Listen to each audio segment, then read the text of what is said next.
2, 3. Dapat dibom.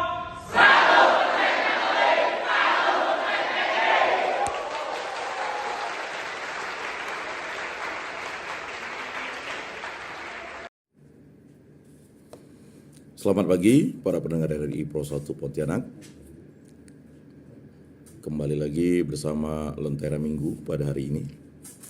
Salam, salam kasih, damai dan sejahtera. Tuhan memberkati, menyertai dan melindungi kita. Mari kita buka Lentera Minggu pada hari ini dengan berdoa. Dalam nama Bapa dan Putra dan Roh Kudus. Amin. Allah Tritunggal Yang Maha Kudus, kami bersyukur di hadirat-Mu, karya agung-Mu lah yang menciptakan kami menjadi manusia. Berkatilah kami agar kami saling mengasihi, saling mencintai, dan kami saling bahu-membahu dalam hidup di muka bumi ini. Biarlah suasana damai, sejahtera, dan kasih selalu menyertai dan membimbing kami umat-Mu manusia. Dan berkatilah kami seluruh pendengar RRI Pro 1 Pontianak agar menjadi pribadi yang hidup dalam cinta kasih. Semua dari kami serahkan dengan perantaraan Tuhan kami Yesus Kristus yang hidup dan beraja, kini dan sepanjang segala masa. Amin. Dalam nama Bapa dan Putra dan Roh Kudus. Amin. Para pendengar RRI Pro 1 Pontianak 104,2 FM dan juga di media streaming RRI Pro 1 Pontianak. Lentera Minggu hari ini mengangkat tema menjadi pelayan semuanya. Sudah hadir di studio RRI Pro 1 Pontianak para aktivis orang muda Katolik Kota Pontianak, yaitu Doni, Erik, dan Edo, yang akan men-sharingkan bagaimana pelayanan mereka menjadi orang muda baik di tingkat kampus maupun di gereja. Sebelumnya kita akan mendengarkan Injil Suci Yesus Kristus menurut Santo Markus bab 9 ayat 30 sampai 37. Setelah Yesus dimuliakan di atas gunung, ia dan murid-muridnya melintas di Galilea. Yesus tidak mau hal itu diketahui orang, sebab ia sedang mengajar murid-muridnya. Ia berkata kepada mereka, Putra Manusia akan diserahkan ke dalam tangan manusia, dan mereka akan membunuh dia. Tetapi 3 hari setelah dibunuh, ia akan bangkit. Mereka tidak mengerti perkataan itu, namun segan menanyakannya kepada Yesus. Kemudian tibalah Yesus dan murid-muridnya di Kapernaum. Ketika sudah di rumah, Yesus bertanya kepada para muridnya, "Apa yang kamu perbincangkan tadi di tengah jalan?" Tetapi mereka diam, sebab di tengah jalan tadi mereka mempertengkarkan siapa yang terbesar di antara mereka. Lalu Yesus duduk dan memanggil ke-12 murid itu, katanya kepada mereka, "Jika seseorang ingin menjadi yang pertama, hendaklah ia menjadi yang terakhir dan menjadi pelayan dari semuanya." Yesus selalu mengambil seorang anak kecil dan menempatkannya di tengah-tengah mereka. Kemudian ia memeluk anak itu dan berkata kepada mereka, "Siapa saja yang menyambut seorang anak seperti ini dalam namaku, ia menyambut aku. Siapa saja yang menyambut aku, sebenarnya bukan aku yang mereka sambut, melainkan Dia yang mengutus aku." Demikianlah Injil Tuhan. Terpujilah Kristus.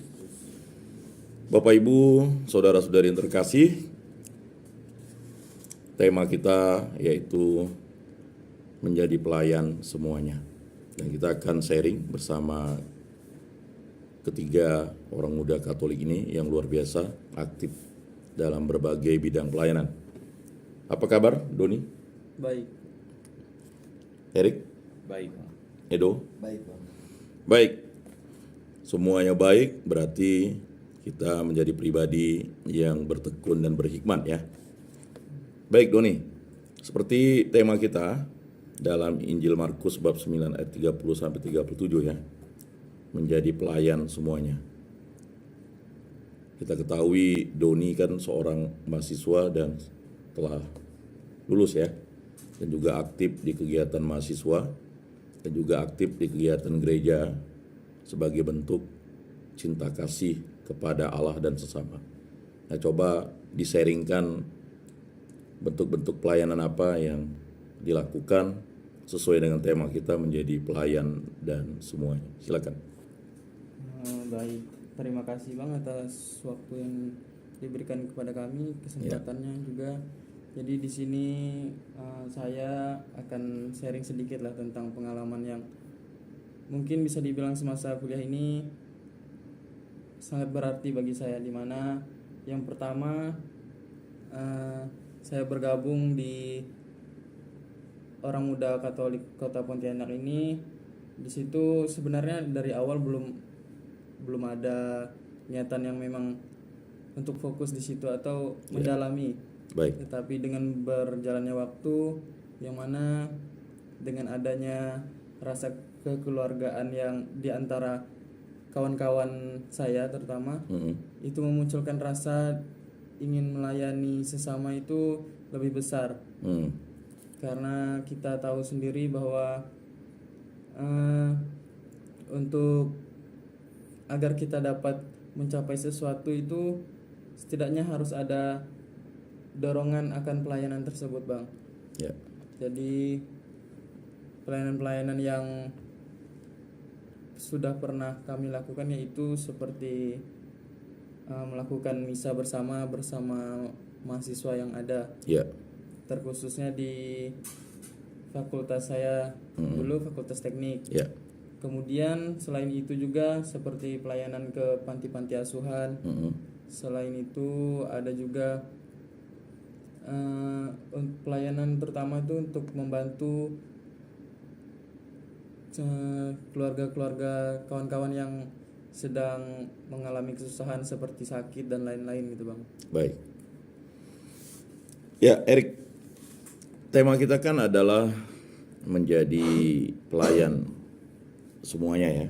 Iya. Dalam menjadi aktivis Orang Muda Katolik ini kan dulu di gereja, mungkin di paroki asal, dan sekarang di paroki di Kota Pontianak ini, dan juga gereja-gereja lokal, mungkin pelayanan di kampus.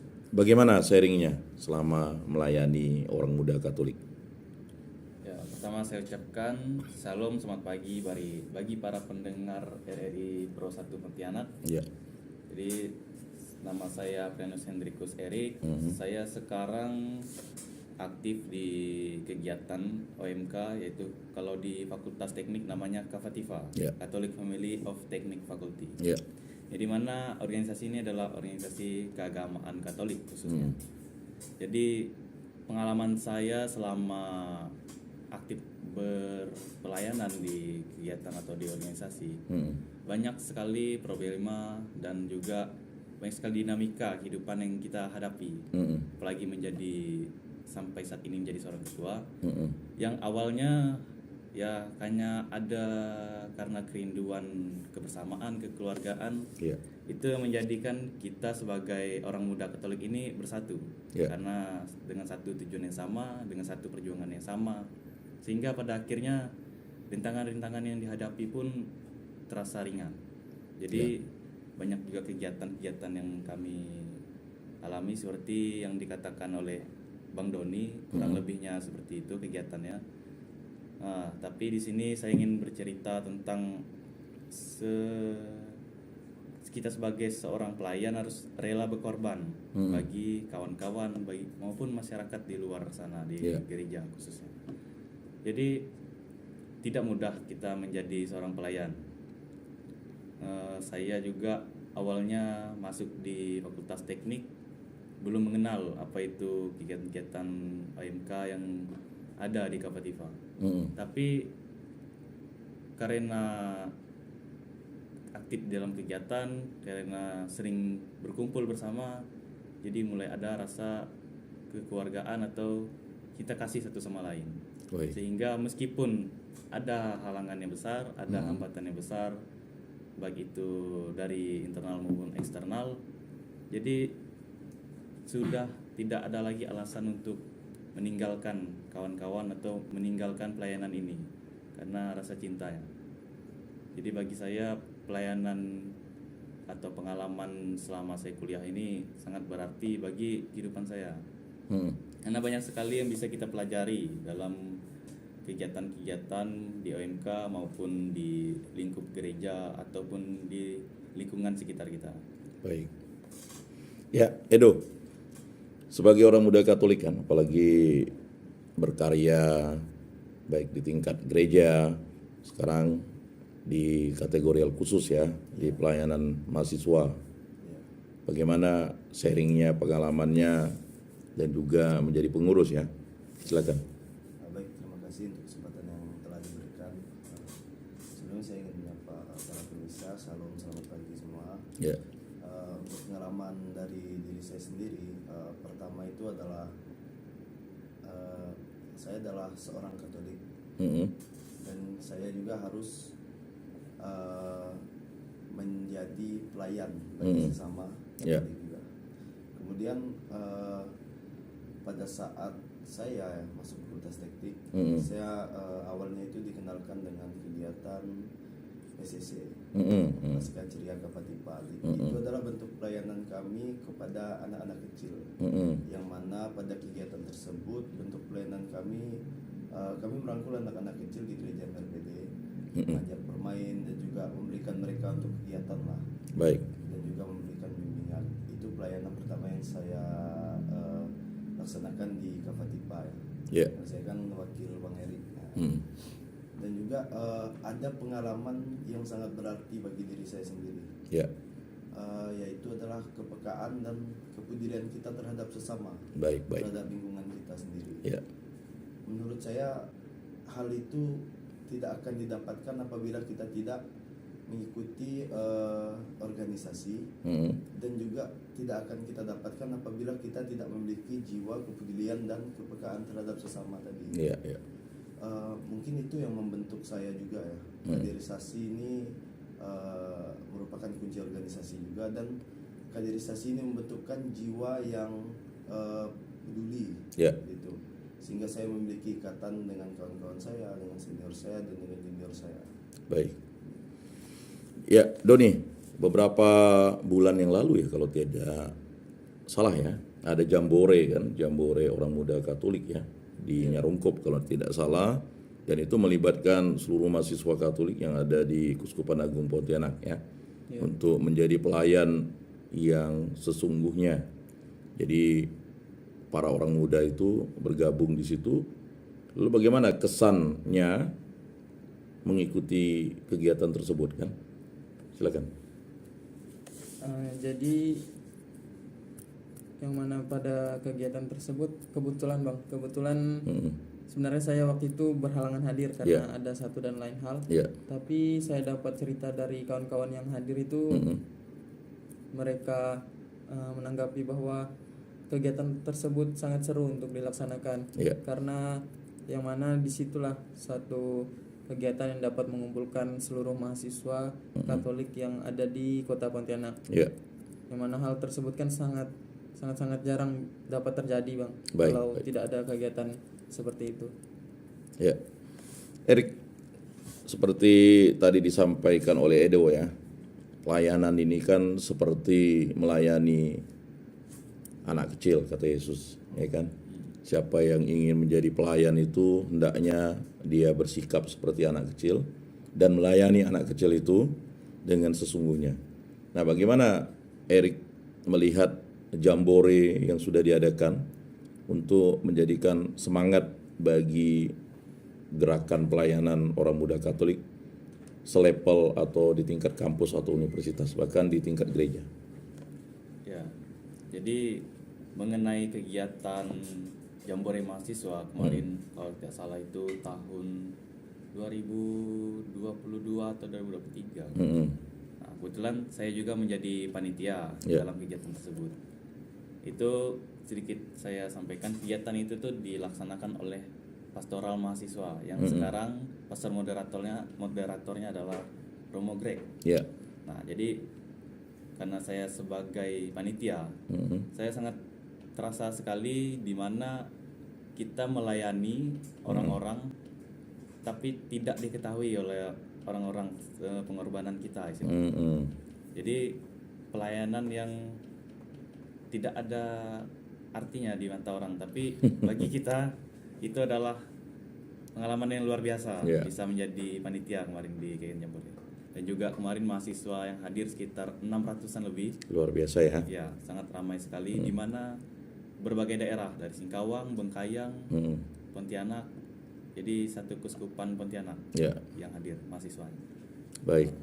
Menjadi pelayan dalam kepanitiaan tersebut, saya diingatkan kemarin ada penyampaian dari Romo Greg yang masih saya ingat sampai sekarang. Dia mengingatkan kami yang panitia, kita panitia tidak boleh capek katanya. Karena kalau kita kelihatan capek, nanti yang lain lemah juga atau Ya. lesu juga ikut Baik, kegiatan. baik. Hmm. Padahal panitia udah kerja dari 2 hari sebelum itu udah kerja. Harus ke sana ya. Ya, bahkan begadang sampai subuh, jaga peserta dan lain sebagainya hal. Tapi kita harus tetap terlihat kuat Ya. di depan kawan-kawan dan di depan orang-orang peserta. Jadi mengapa kita harus kuat sebagai pelayan? Jadi kita harus bisa menjadi contoh atau bisa memberikan semangat secara visual bagi orang-orang. Karena kalau kita terlihat lemah, maka yang kita layani atau yang kita bimbing atau yang kita jaga itu kurang juga rasa percaya dan semangatnya. Jadi kita tidak boleh turun semangat lah kalau kita melayani. Gitu, Bang. Baik, Edo. Jadi menjadi pelayan yang sesungguhnya itu kan mengorbankan waktu, tenaga ya, bahkan materi juga kan. Bahkan bisa tertinggal mata kuliah ya. Itu suatu pengorbanan kan. Bahkan banyak yang mengundurkan diri melayani. Pengurus ini kan melayani kan.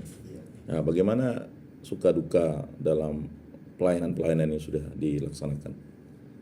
Baik, untuk suka duka sendiri itu tentunya sangat banyak ya Bang. Ya. Cerita-cerita yang udah terjadi, apalagi tentang pengorbanan waktu. Mm-mm. Sebenarnya yang banyak habis di sini itu waktu, Ya. karena nggak semua orang tuh bisa mengorbankan waktunya. Gitu. Betul. Ada yang pengen masih nyantai atau lagi pengen main ya yang Iya. Tapi itulah dia yang saya rasakan pengorbanannya sih di situ lebih ke waktu. Dan juga kita mengorbankan waktunya, tentunya kita harus mendapatkan benefit yang baik tadi.